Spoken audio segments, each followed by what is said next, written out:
Merci d'assister à cet atelier. Thank you very much for attending this workshop on MOOCs. So, for those of you who were already here this morning, we've discussed to a great extent already how digital revolution should be shared from a socio-economic point of view as much as possible in terms of social protection as well as production. And there's certainly one subject matter on which we are sure that this sharing is taking place, that's to say, at the level of information. So, information sharing takes place on your smartphone, where access to resources by means of platforms, videos, quiz, massive online courses, which are the so-called MOOCs that we're going to be talking about during this roundtable, are a proper proof and testimonial of that. So we've decided to gather on our panel three major stakeholders to discuss this subject. Pascal Asselin, whom you're already familiar with, who's the president of the Untec and who probably was among the first ones to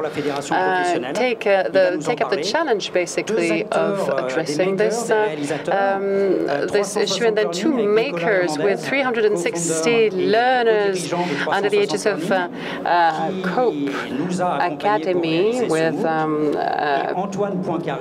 Cyril Bélanger and Antoine Poincaré, the business unit manager of COPE Academy, with just like 360 Learning is a production director as well, but with an even more important scale at the European level. So now, despite the last in effect of the speaker, you should feel welcome to ask questions or intervene at any point in time, but otherwise we'll give the floor to Pascal first of all to see why and what motivated him with his partner Sylvain Tessier to edit a MOOC on specifically on the professional training of Untec and what his feeling or his results on this subject might have been. So we'll have a look at the MOOC projected on the screen. I was supposed to make a very discreet sign to them to get the whole slide projection started, but it didn't work straight away. And there we go. So this is the pre-home page where any web surfer can inform himself on the content of this MOOC, its promises, and the general interest of MOOCs as a whole. So let's, without further ado, ask Pascal about his own feeling and his appreciation of the results on this MOOC. Thank you very much for giving me the floor. Good afternoon to all of you. As you know, at Untec, we're rather committed in the construction world. There are at least three dimensions: the architectural dimension, for which the architects and conceivers would be responsible, and then there's the technical dimension that the engineers would be responsible for, and then the economic pillar that concerns more directly construction of the building industry. Now, regarding MOOCs, there's one subject in particular that we're particularly concerned with for the past years, because everyone seems to be an expert on it, yet it is hard to pinpoint exactly where it starts and where it ends, and what its actual finality may be. And therefore, out of our 4 or 5 previous years of experiences and the various workshops that we'd organized or conferences that we'd held at the regional level or some national congress days similar to in the vein of this one, basically, after meeting with Cyril, came to us, and in fact that's often how innovations or ideas are born, I suppose, by meeting people such as Cyril, who had nothing to do with the building industry, strictly speaking. He came up with the idea of basically look at this new way of approaching training or education in general, which is called MOOC, the massive open and online course, as you know. Couldn't we apply this somehow to our French seminars, basically, and more specifically to the BIM?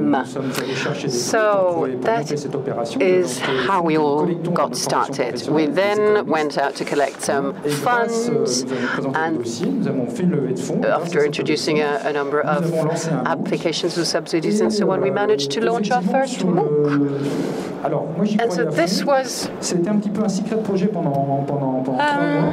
a sort of very discreet secret for 3 months. I was supposed to remain very discreet for a while. But now I can say that we've managed more or less to get started. After 2 or 3 pilot projects to begin with, I was able to present my executive bureau and steering committee and my general administrative council, basically, and everyone is really pleased with the result, and I can only say that we should congratulate ourselves with the result. It was so convincing that we introduced it to the General Training Council, in fact, and we gave ourselves 8 months for developing this education project, and then from the 15th of March 2016, we were able to offer, well, how many exactly? 26 or 30 various modules. We developed 26 video clips at any rate, and we were rather happily surprised, even though I'm not an expert in MOOCs and I don't have the statistics at hand, but we quickly reached 3,000 registrations for our first session. Over 2,000 anyway for the first one, and the rate of students out of that was 65%. And knowing that the general conditions of the market normally lead to a percentage of only 25 to 30% of actual learning participants, this is a rather high and impressive score. And then we have also 15% of pre-registration, which came up with their certificate at the end of the training. So this is all certainly a matter for us to not rest on our laurels, but anyway, be proud of our first results. So some people would look at us saying, okay, the average of success at the end of your education is only an average of 30%, and shouldn't you be questioning, basically, or doubting your capacity? Well, not at all, in fact. In the MOOC world, this is a very promising type of result. And many various profiles, employees as well as administrative members of staff in our own cabinet, are interested in this type of formation and education in order to better understand its whole process. So even our small feedback that we were able to collect over the past month, I think, is all very positive. And the fact that another trade union decided to become a member goes to demonstrate it even further. So yes, there's a whole teamwork that came along around this project probably, and the final aim, as you say, is to train various kinds of profiles and students, genuine so-called students as well as engineers in the construction economy, basically, or the building industry, and you decided to opt for the digital mock-up, basically. Yes, I think 25 or 30% of the BEAM members have now become registered members in our MOOC. Okay, so 2 sessions were already implemented, and 2 more will be further deployed, I believe, and thousands of companies in the world, I think, take the initiative of launching their own MOOC, but the interesting thing is to see how you can top up your experience with not only some theoretical projects, but some practical connections and interconnections with companies or startups. So, for example, we'll turn to Nicholas, if you don't mind, who will tell us a few words about his technological positioning and what his view is on his own set of partners and clients. We edit software. We do the shell and not the contents. I mean, we managed to add a look. We managed to have a look at the contents every now and again. But before I talk about myself, I thought it was interesting to answer you with a question, because you're talking about members to your MOOC or people who enrolled, and that might be interesting for the audience here to know how you communicated on this MOOC particularly. How did you get these people becoming members as a true upstream strategy driven by Untec. I don't have the detail of it all, I'm afraid, because there's a whole team dealing with that. But I mean, we asked DMD Solutions to help us with the communication on this project. We've used our files, our membership files, and then we broadened the scope to other professional organizations. We targeted universities also and schools to do with construction, and there's been ESA, and gradually the audience increased. A little bit of Facebook, social networks, and paying ads. No, everything is free. We had grants, so that means that we have to open to everybody, but you could have ad on Facebook. No, it's forbidden. It's forbidden because we are given subsidies, so we still have lots of ideas though, but don't forget the one producing the video, and the one is the best known one. That's Michel Brasili, the one here. He had hours and hours of videotaping with a red pair of trousers or a blue pair of trousers, and he's a star actually, because we didn't want it to be the elected representatives MOOC or the elected few MOOCs. So that's interesting. In this communication strategy, very often we find the levers that you mentioned, a little bit of press work also, yes, and the social network part, which is more and more efficient because you produced video and media. You could probably cut these videos in slices of 10 or 15 seconds to use that as a teaser and put that on the pages, and that's very useful to acquire, to generate traffic and therefore afterwards members. So as for everything, I mean, we can have a good product, but I mean, it's got to be backed up by a good marketing, because sometimes you have a good product but nobody can see it. So that's interesting. So what do we do then? Alors nous on fait du software. Software. Le software c'est froid. Software is cold. Toi tu vas nous parler de vous faites ce métier de éditer du contenu, c'est plus dans le fond. And you're dealing with the ground level. I mean, to tell us about the software story, you've got to tell you the full story. I'm going to give you the story that we live on the day-to-day basis, our prospects, our customers.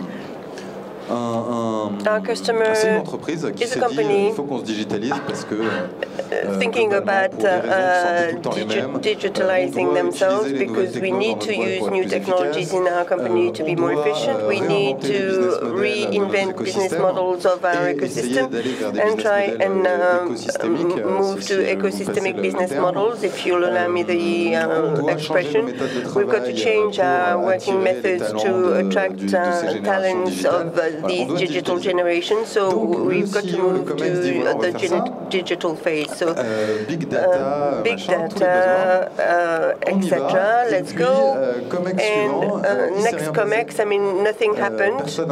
Nobody has done anything because our collaborators don't understand anything, don't have a digital culture at all. So we say, okay, we've got to get to the conclusion that there's a problem of culture and training, maybe. So we go back to the human resource director and we think, okay, we've got to train people now on new technologies, etc., but also to our internal processes, our innovations, our activities, the changes in our business. If we're doing with insurance, I mean, we've got to train them about blockchain and big data. But if you are undertakers, I mean, there's still work to be done to train you better like that. So they turn to their digital training tools and they can see things. I mean, I like to show, if you go on Google and if you type e-learning module, Google image, e-learning module, I mean, they're things which look quite archaic actually. And then they think, okay, we need to have another solution for us to create our lectures. So we supply this solution solution that helps them to do that. A big continuous innovation, because we allow our customers to create their lessons themselves, to reduce the marginal cost of the content to zero, because they're doing it themselves in-house. We help them to reduce the time of production, because when the sales director will create a training on his product, he can do that only in 2 hours, whereas when you order a MOOC from a supplier, it takes a lot longer. So a marginal cost, therefore, limited production time and the usage. That's the 3 key things that we sell. And the last part, which is more recent with our activity, as we have 2 types of customers: the large corporate companies wanting to change their culture, and we've got a lot of training agencies. We've gone over 2,500 of them using our platform to train their customers. We've got a lot of independent players. We've got HEC, Sciences Po, HEC Geneva, CELSA. The executive indication of these schools are big training organizations. And we had this catalogue at the end of the day with more than 1,500 training programs, which was just there doing nothing. And we thought, okay, let's offer this training catalogue to companies which used our own platform to create their lectures. And we've done that 4 months ago. We've created that 4 months ago, and it's a good activity, because now we have distributed more than 700 lectures with 400 people attending on average. And I'm going to let you to work out the figure, but an average price of 50 euros. So if you're good at math, I mean, you will know our turnover for this particular part of our business. So that is the big picture of what we do. And now to give you a few yardsticks, I mean, we started our activity 4 years ago. We are 50 of us, 52 now actually.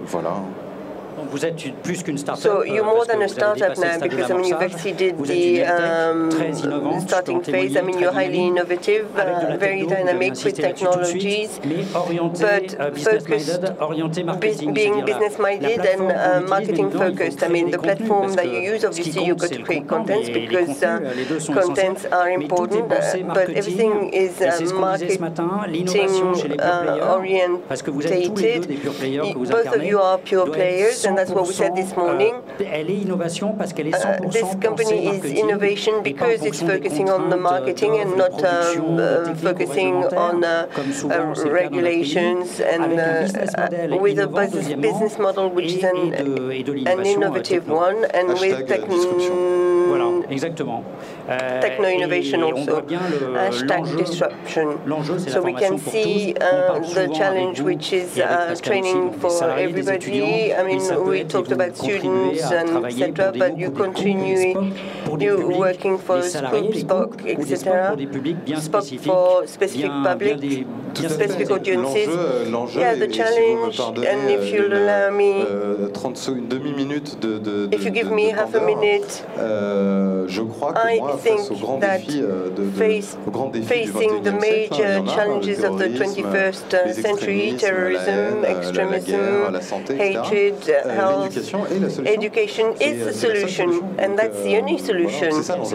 That's the challenge. Knowledge and sharing this knowledge. Yes, thank you, Nicolas. Antoine, business unit manager. You're business unit manager at Corp Academy, created 4 years ago. Same thing, 4 years old and 50 people on board. You're an Untec, you're a leading European editor with 2 brands positioned that way, a technological solution, but also you're editor of contents, and thirdly, you distribute these contents. The HR director can buy your technological solution, but it can stick to their users based on the number of employees who are going to use these contents. A little bit of a Netflix model. I mean, can you tell us about your strategy? We're trying to position ourselves as the training Netflix. I mean, it's as if you had Netflix, but you can add your holiday films, holiday videos. I mean, we never only sell technology. I mean, we sell email catalog saying, okay, you're going to develop your own lectures, but we've also got lectures that we can provide you with. We had the same customers as Nicolas, but our customers used to be the large companies, and these large companies are used to outsourcing. 5 or 6 years ago, they could see that they would have to move to the digital technology, so they put millions to use the chief technological officers, and then 2 years afterwards, they had knocked down the function. I mean, they had a little bit of a backbone of rockstar of the digital army, and a basic group of people saying, how do they make money like that? I mean, how do I lead a revolution in my company when I've got so many people who don't understand how you make money when it's free? So the true difference is that we edited the contents, and then we said, okay, we're going to offer you a technological solution and help you in your digital revolution, and then we've developed lots of different products because the big data has gone to design thinking, etc. So don't hesitate. I mean, we'll find needs that the companies are going to have to face and that they should anticipate on. We try and help them saying, okay, lead your transformation in less of a cluster way. You create contents, we create them, we co-edit some contents, we look for experts helping them. They are major school and university lectures. For instance, we created a lecture on feminine empowerment. I mean, you know what parity, how important parity is all about. We could have looked for sociologists, university lecturers, etc. We decided to go and talk to the boss of Au Féminin, Marie-Laure Soutier-Chalon. She is one of the major members of feminine business. She is the best person who could tell us what the position of women in business is all about. So where we shift altogether is that these companies don't only bias information for their collaborators, they develop lectures that they distribute to the public at large. And you have partnerships between your customers. You make available employees. Once they have developed their contents, there's a marketplace role. Once it's produced internally, it might be interesting for the public at large to have access to that. So usually, I mean, we're talking about cost centers and we're looking for money, and then we shift the model. Once you've developed your own product, you can try and sell it. I mean, it's a little bit of a starting phase right now. It's complicated to have people to pay for products, but Nicolas' models and our models can create virtuous economic models. I mean, I invest, I create my lecture, etc. About the one-to-one training, I mean, there's a cost saving. I mean, somebody coming to attend a one-to-one course is obviously higher than the cost of a MOOC. Isn't it like the press shifting from the paper press shifting to the digital version? The interest of training is to have a one-to-one training system. Yes, there's cost economy. You put 100,000 and then you invest in more. I don't think that the core of the value is there. We were talking about companies that weren't used to face some things. The corporate risk of the 21st century is a change of work. My father is a journalist. He had the same job all his life long, and I've already had 4, and I'm just 30.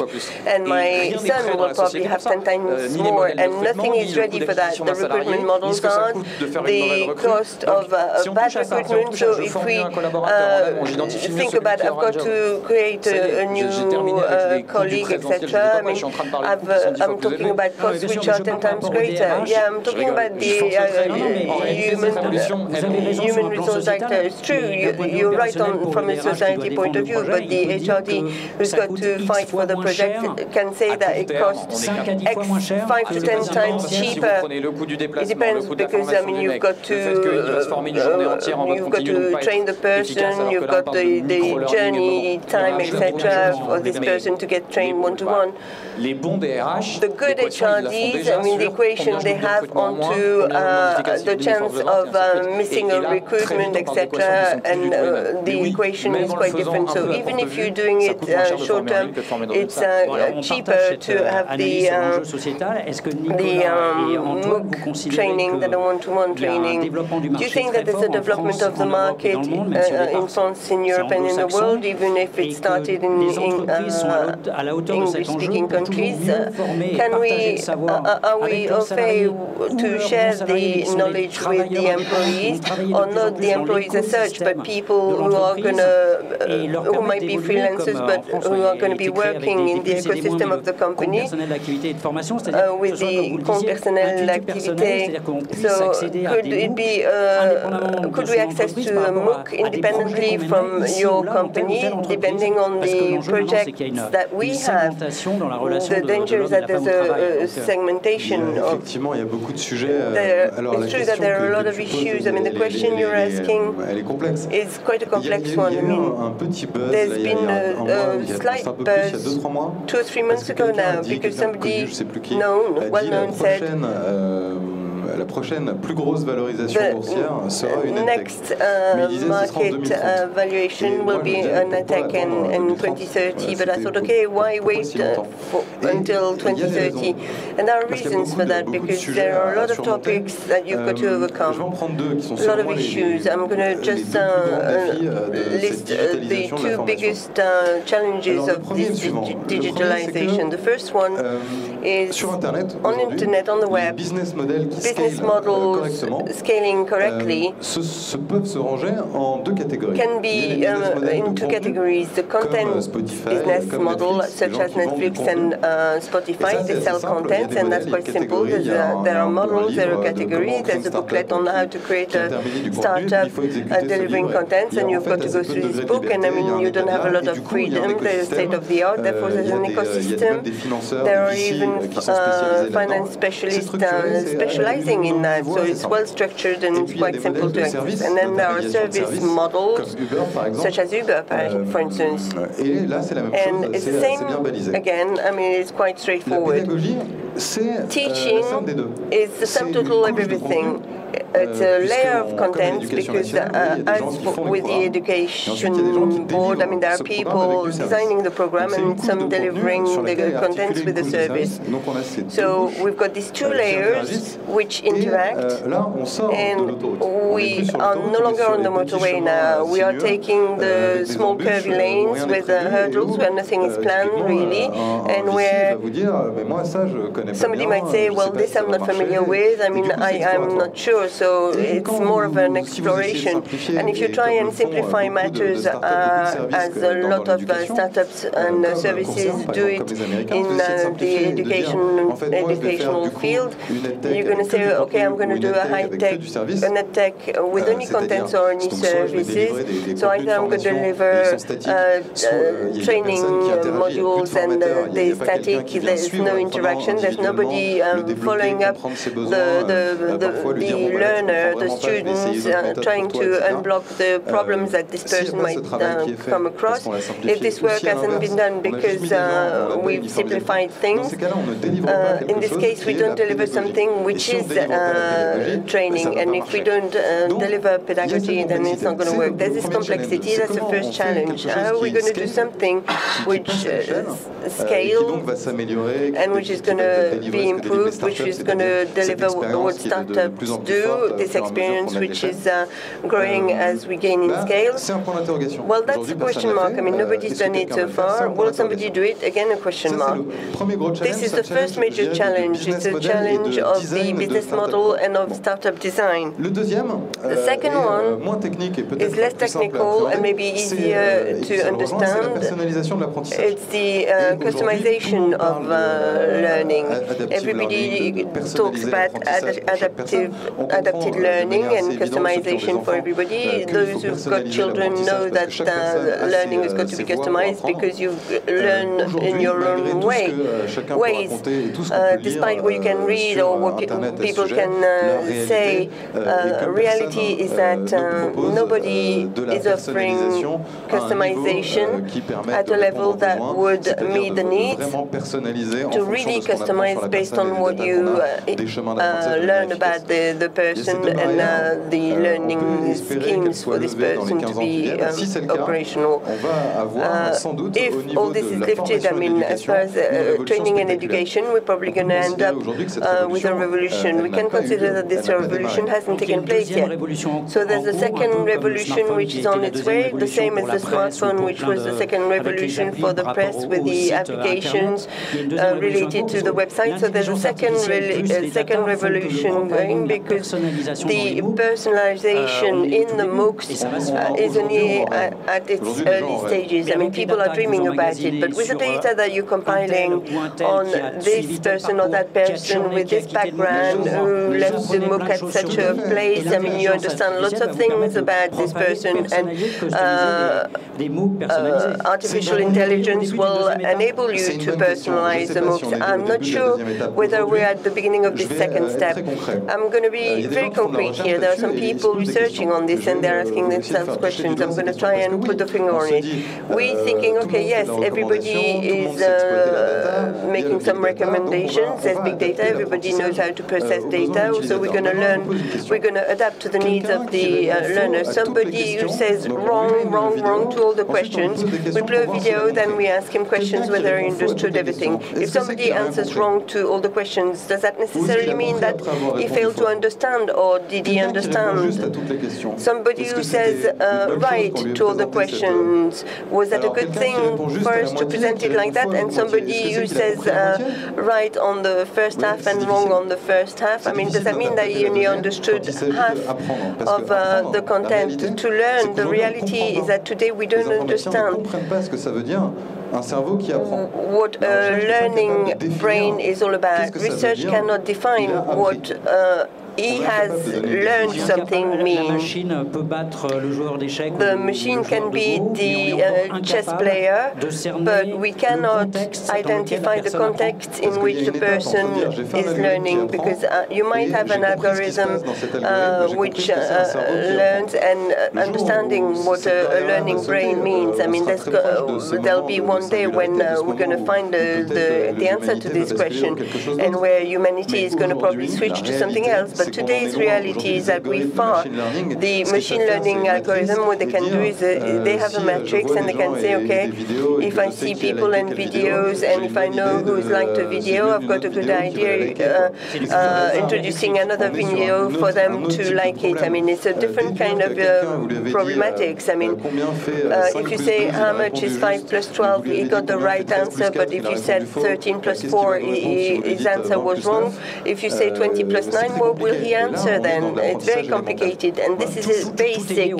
learning. Everything is based on the context, the learner's context. I can't tell you what it relates to, but today's researchers who are the most advanced on the topic tell you quite honestly that they can't understand, and they're not anywhere near understanding. So adaptive learning, if you go on Google and if you type in news, or if you go onto LinkedIn and find all the articles on adaptive learning, they are written by dreamers, but they've never put the finger on the issues, and they have a shortcut in their thinking process. We've got artificial intelligence, which is powerful, and we've got data, and the problem is solved. No, it's easier to use sensors to find out the path followed by a car. Yeah. When we started to understand that they have like the printer X on the Fnac website, we put a scanner, and then we got the answer.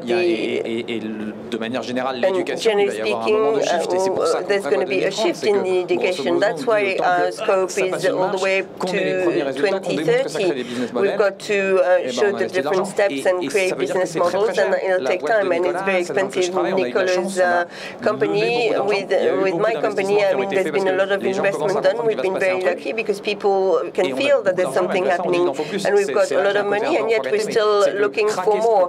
To crack this element is important. You're working on the profiling, the customization of MOOCs. So you've got a structuring agreement with the Commercial School of Lausanne. Yes, we internalize, we've got in-house the R&D, and the PFEC in Lausanne think about what is learning online. Should we be able to watch the lecturer? If the lecturer is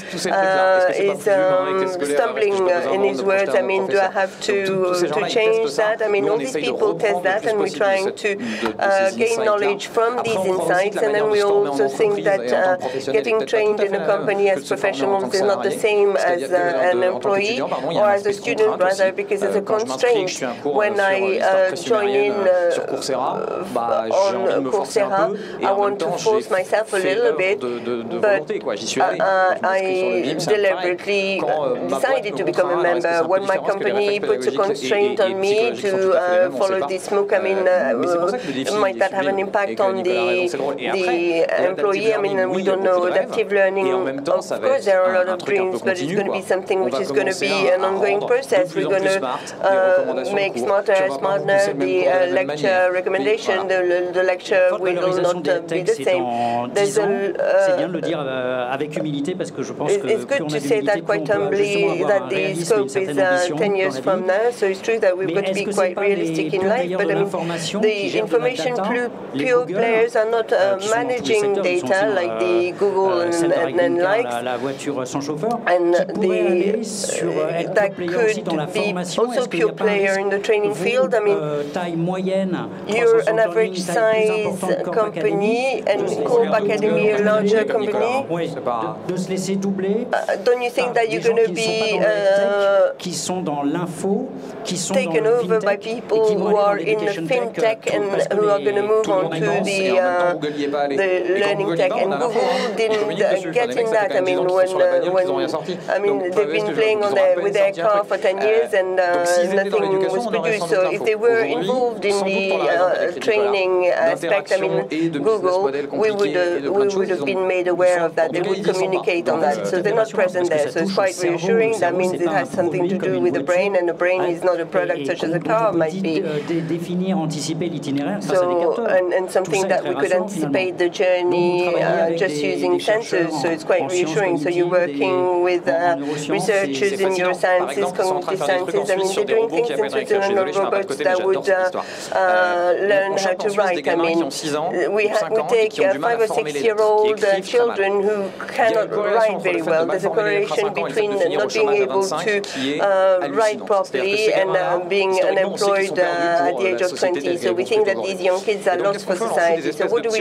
We give them little robots, the nanos, etc., that cost about 100 euros, and we get the nano to pretend then that they're asking, that they're writing home. So the robot doesn't spell properly, so the kid nudges the robot saying, no, that's not the way you should write it, and the child who cannot write becomes a teacher. So, and he becomes,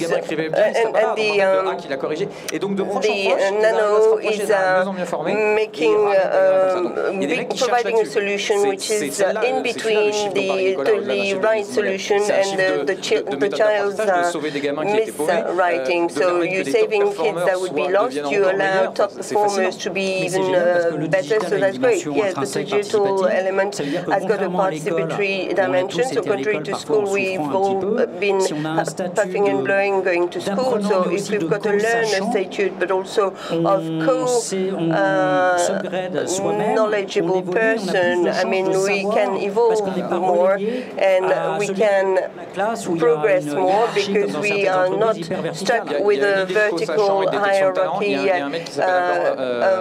detection of talent. I mean, there's Hypermat who wrote a book that free your brain, and he said the only species who said that you should learn under the constraint is a human being. He said, okay, we're going to create a really boring session, and we're going to test whether you understood everything. And for the other people, I mean, they learn through reward. School was a constrained time, so we never said that they had to be good. So giving professional education is the same. I mean, it's too late. The kids are no longer at school. When I want to bring my 3,000 pre-subscribed members to the same amount of members, I mean, it's a great deal of work. I mean, when we see the number of people dropping the lecture on Coursera, when we thought, okay, Harvard courses are free. I mean, people said, oh, well, Harvard courses are free. I mean, that's great. I mean, I'm going to learn. And 10% of the people in the right reach the end. So we believe a lot in games for the reason I've given you. The serious games and the playful approach. I mean, we have very lively videos and quizzes also at the Untec that we created with an interactive dimension. I think our success we owe to the color of Michel's trousers. Alors là, c'est vrai qu'on est parti un peu dans le rêve. Okay, so we've been digressing slightly perhaps towards more utopian ideas, but it's nevertheless very interesting, I think, and actually rather thrilling. Come to think of it, there are no limits to the boundaries we could set ourselves or objectives we could give ourselves. But a nice example of something that worked quite well, I think, just a suggestion, although I don't have any feedback on it, is that we haven't really given priority to the content over the shape, but we really wanted to focus on both from a qualitative point of view. Because about 15 years ago, I frequented the first e-learning courses, and to be honest, most of them were rather dull, dead, boring. And now, thanks to the fine-tuning via the social networks and the various platforms, people have been able to chat between one another and become more autonomous, basically, self-teaching themselves as well, because I believe that the participants in a MOOC actually contribute to the content making as well. Some of them disagree perhaps with what has been suggested by whoever was asking another question, and it was fascinating to follow the thread of those exchanges basically, because several brains obviously think wider and sometimes deeper and can mutually enrich one another than a single one. And to come back to Cyril's question, I just wanted to say I'm not 100% sure that Corp Academy is that larger than we are, but that's a point of detail, of course, remains to be demonstrated. No, Cyril, to come back to your question, this notion of first of all I have to learn and then I can teach, this reverse learning or mentoring formula that we can think of or witness on among others on forums as well. Is this mentoring formula the consistent saying basically the mentor or the trainer has to bring in the content layer, of course, but also on top of that, basically, the learner will contribute to his own layer, basically, of the educational cake by saying, I haven't quite understood the framing of your question, or I believe that some challenging issues have been left aside. And basically, somebody needs to administrate all of this. And if somebody's blocked at this level or at this stage, you need to be able to intervene and break free of his technical constraints as well by calling him up directly and so on. So this transmission mode has completely changed. We've had to add up a lot of processes, basically, by trying to picking perhaps or selecting the best people who intervene on a platform to make sure that they become administrators. And we grant them a special web administrator level, usually, and he therefore develops a new responsibility, endorses a new responsibility of animating the next workshop, perhaps, and will come up with a series of new solutions that he'll have to invent or develop. So it's a very virtuous circle, and co-learners are mutually stimulating and encouraging one another. Absolutely, because I think that's perhaps it's a la palissade to say so, but when you try to teach anyone or convey some knowledge to somebody, you really have to break up the knowledge in different conceptual bricks and make sure that all of these can be properly shared, basically. It's the basic Socratic exchange. Now, of course, what is also interesting in all of this, it brings us back to a previous question of yours, basically, are companies leading the way? Yes, of course they are. They're certainly miles or centuries ahead of what schools or universities are trying to do or to follow up on. A lot of people on the ground in multinational companies are reflecting constantly on it's their job, after all, or their bread winning process depends on it, basically, whereas public schools usually tend to take all of this with a pinch of salt and thinking, okay, their life doesn't depend on it, basically. So the revolution is really carried out or brought forward in and by major multinational companies. I don't think that even high schools, as opposed to classical universities, are up to it. Yes, I can only confirm 100% agree with what you've just said, Antoine. The schools really should follow example or follow in the steps of the companies, because the company's survival depends on this technological development, basically. So take the example of Orange, for example, where certain commercial directors know that every month they've got to come up with some new technological innovations, and clearly if their commercials don't know what it's all about and what they're trying to sell, they're never going to be successful in their commercial enterprise. So many companies, and among others, those companies which are majoritarily concerned with scale economies or widespread services such as those I just mentioned, will be investing in long-distance e-learning or MOOCs and so on. Okay, so the pedagogy is gradually building itself. The good word has been spread, so to speak, the evangelization stage being over. Why don't all companies and universities adhere to this project and this new pedagogy? Well, because it's one thing to be convinced or gradually persuaded of a theoretical change and then actually implementing it on a daily basis in your routine and with manageable costs, of course, because this is a challenge for them, which is too closely related to commercial performance. We can integrate this more easily in the corporate world, basically, than they can in the teaching or educational world, because in academia, the only argument you can try to convey is to say that their performance or their level of excellency is going to increase as well if they integrate this productivity factor. But for commercial and marketing directors in the research and development multinational company, of course, it goes without saying, and they on the contrary will tend to build up the pressure and put pressure on us even for the solutions that we're coming up with. Basically, historically, when you were director of a university or school,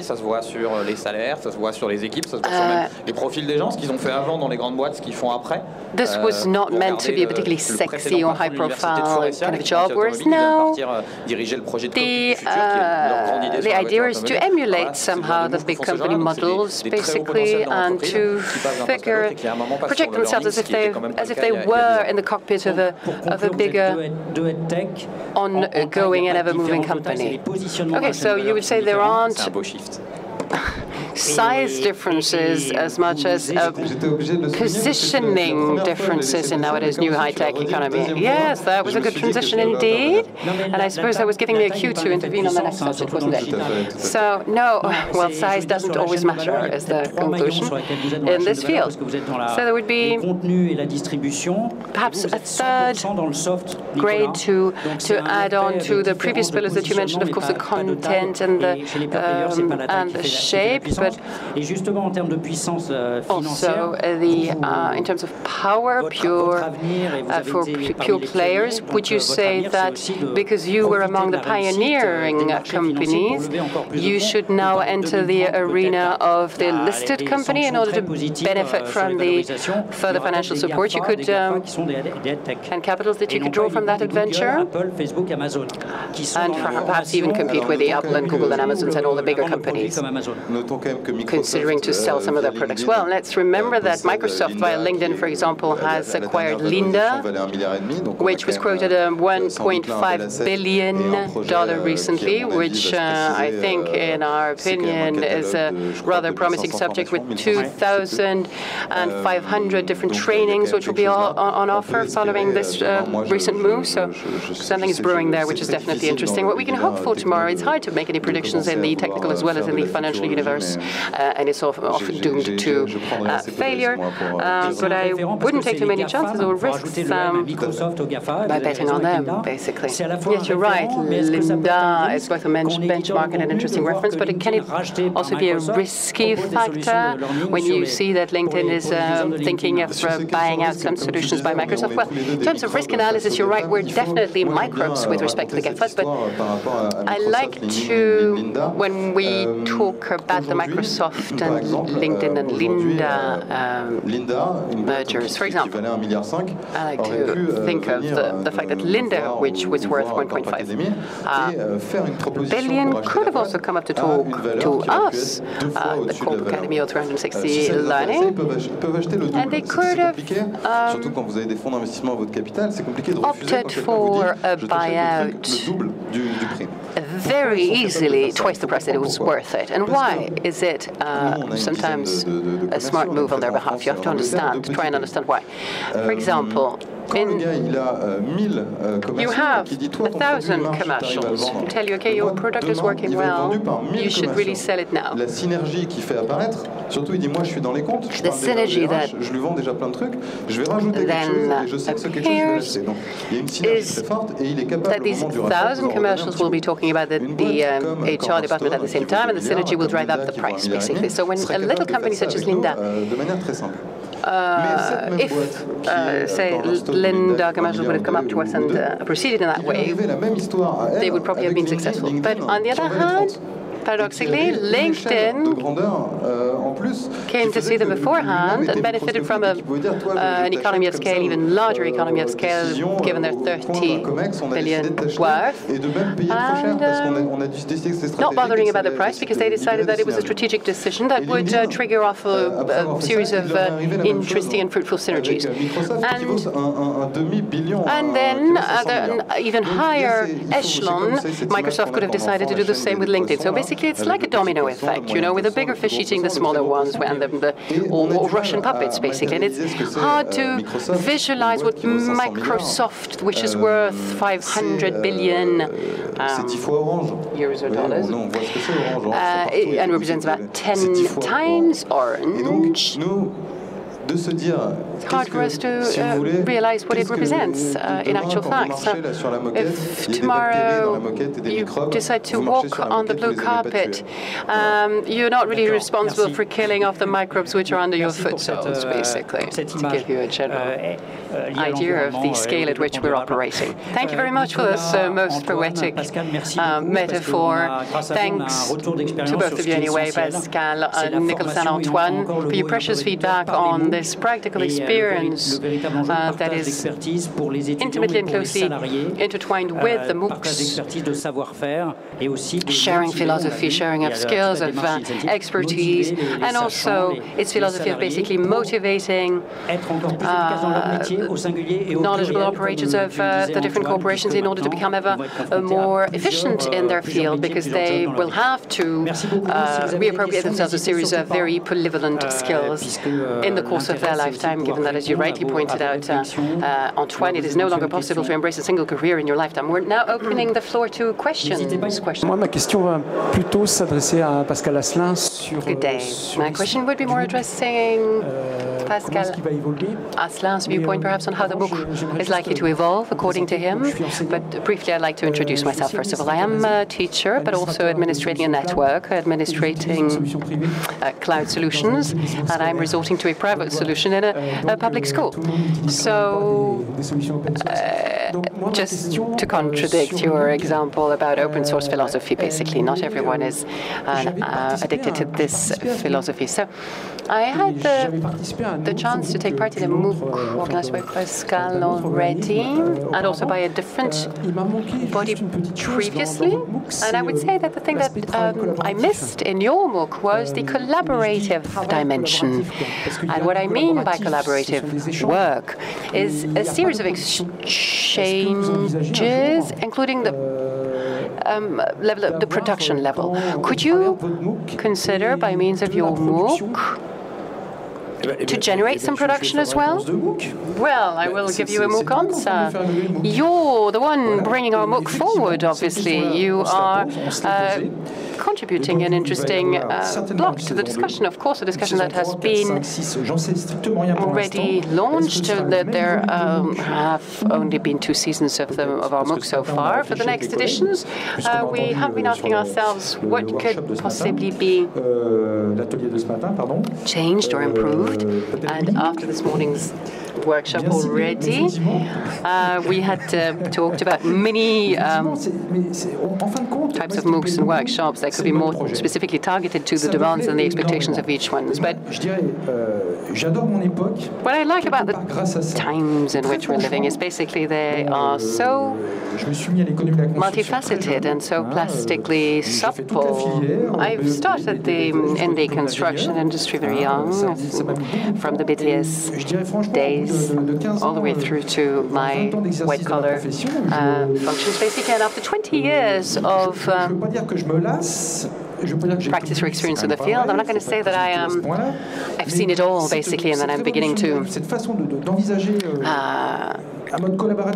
bore myself in it, because that would sound exceedingly presumptuous, but turning to the transmission stage now and a more collaborative mode of teaching method certainly seems to be the gratifying and right thing to do. So, of course, it's a new challenge, and how to remain competitive even at that level is another series of totally new processes to develop, basically. And you're coming up with your question serves its own answer, it seems, because how can we become more collaborative? I think to be collaborative, we've got to stop pretending. We've got to be as honest as possible and expose our respective positions, viewpoints, whether from the viewpoint or the stance of the artisan or the engineer or the architects, and make sure that we can pull together all our resources and ideas. Thank you. Well, again, Nicolas, Antoine, and Pascal, thank you so much for coming.